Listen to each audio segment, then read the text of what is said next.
Hey you guys, Mickey here. I hope you're doing well. Today I'm going to make a video promoting a simple do-it-yourself chicken feeder. I made a video on this design in the past, but I've made some adjustments over the years, so I'm going to revisit it today because I'm building one to give to a friend. So what it requires is a 3-inch PVC street elbow. That's this part right here. And the street elbow is one that has a female end and it has a male end, so that's important. And what you're going to do, these are all the tools that are required. You're going to take your saw and you're going to cut off 2 rings and set those aside. And then you're going to cut the majority of the way through, but not all the way on this next piece. This is a real important cut. You want it to be at least an inch. This is about an inch. It would be here or further up because you don't want it to clog. That's going to help. But you don't go all the way because you want to leave this little tab right here at the bottom. So you just stop and then cut vertically. And then you have this wonderful piece right here. And the tab keeps it from sinking and putting pressure on the plastic over time. So that's it. This 3-inch PVC street elbow is like $3 or $4. So it is expensive, but it's not much compared to the others. And then the other part is a simple bucket. Anything kitty litter. This is laundry detergent.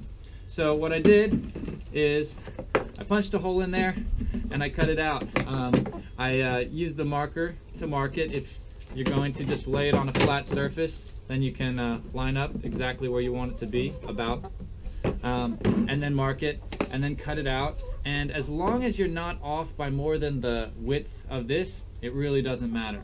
So what you do after you cut your hole is you slide 1 ring onto that male end and slide it in, and then I know, I heard that too. And then you slide it through. It's good that it's nice and snug. And then you slide on the other one, and so it's able to hold it, and it's not requiring any glue. So as this bucket, it's going to get brittle eventually. It might break, wear out. The PVC, you can then reuse it by not having to glue it. So then, excuse me. Then you take your feed and you can fill it up. Obviously, I'm not filling it up now, but the feed will naturally fall around that space and fall down, and the chickens will have access to it. It won't clog. And that's about it. You just throw your lid on. I keep mine out in the run, and so I always throw something else on top. So I got a board here. So throw in a board, anything to block some rain from getting into the entrance.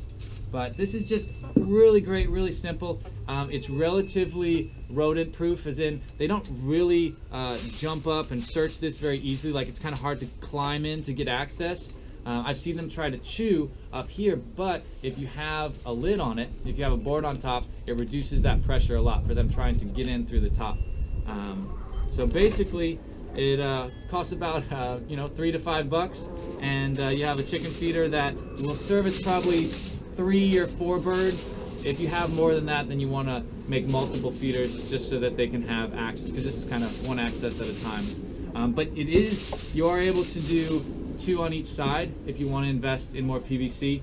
2 will fit in your average kitty litter bucket or anything like that. So anyway, the ladies are getting into some things that they shouldn't. So I gotta end it here. I will catch y'all later. Peace. Hey, stop that. Street elbow, 90 degrees, one side. No. Sorry. Stop. All right.